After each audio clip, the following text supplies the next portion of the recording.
আপনি আবার চলে এসেছেন। আপনার কানে কি কোনো কথা যায় না? আপনাকে আমি কতবার বলেছি আপনার অ্যাকাউন্টে কোনো টাকা নেই। আরেকবার একটু ভালো করে দেখো না মা, হয়তো আমার টাকা চলে এসেছে। আরে আর কবে টাকা ঢুকবে আপনার? গত 4 মাস ধরে তো আমি একই কথা শুনে যাচ্ছি। এই গোপাল, ওনাকে বাইরে নিয়ে যাও তো। পুরো মাথাটা খারাপ করে দিল। কি হয়েছে পূজা? এখানে তো চিৎকার হচ্ছে কেন? সেরকম কিছু না স্যার, আসলে দেখুন না, এই আন্টিটা না গত 4 মাস ধরে আমাকে বিরক্ত করে দিয়েছে। আমি বারবার ওনাকে বলি যে ওনার অ্যাকাউন্টে কোনো টাকা নেই, তারপরও আমাকে বারবার চেক করতে বলে।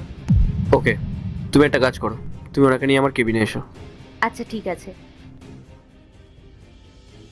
আন্টি, আপনার অ্যাকাউন্টে কি প্রথম থেকেই টাকা ছিল, না কারোর পাঠানোর কথা ছিল? আসলে বাবা, আমার ছেলে বাইরে চাকরি করে, ও প্রত্যেক মাসেই আমাকে টাকা পাঠায়, কিন্তু বিগত 3-4 মাস হয়ে গেল আমার কোনো টাকা ঢুকছে না। আচ্ছা, আপনার কি এর মধ্যে আপনার ছেলের সঙ্গে কোনো কথা হয়েছে? না বাবা, আগে মাঝে মধ্যে কথা হতো, কিন্তু এই 3-4 মাস ধরে আমি ওর সাথে কোনো যোগাযোগ করতে পারছি না। আমার বৌমা আমার ছেলের সাথে আমাকে কথা বলতে দেয় না। আচ্ছা আন্টি, বলছি আপনার কাছে আপনার ছেলের কোনো কন্ট্যাক্ট নাম্বার আছে? হ্যাঁ আছে বাবা।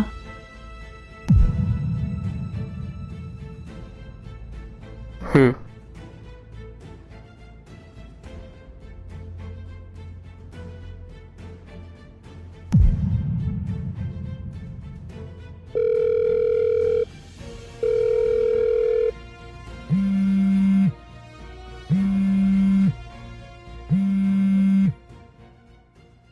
Hello, hello. বলছি এটা কি মনোজবাবুর নাম্বার? হ্যাঁ, এটা মনোজেরই নাম্বার। আমি ওর ওয়াইফ বলছি। আপনি কে? আসলে আমি আন্টি 1 মিনিট। আসলে আমি আইজিবি ব্যাংক থেকে রাহুল মিত্র বলছি। আপনার মা বিগত কমাস ধরে আমাদের ব্যাংকে আসছেন। তো আমি কি করব? তো ওনার টাকার দরকার। উনি প্রায় দিনই নিয়মিত আমাদের ব্যাংকে আসে পাসবুক নিয়ে। দেখুন, উনি কোথায় যাচ্ছেন, কি করছেন সেটা জেনে আমার কোনো লাভ নেই। এরপর থেকে আপনি আর এই নাম্বারে ফোন করে বিরক্ত করবেন না, বুঝেছেন? ঠিক আছে।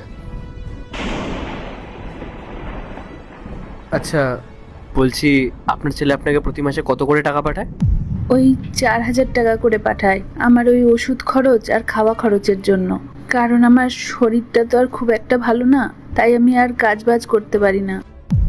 আগে প্রত্যেক মাসেই আমার সময় মতো ঠিক টাকা ঢুকে যেত, কিন্তু এই 3-4 মাস ধরে দেখছি আমার কোনো টাকা ঢুকছে না। কি হচ্ছে আমি কিছুই।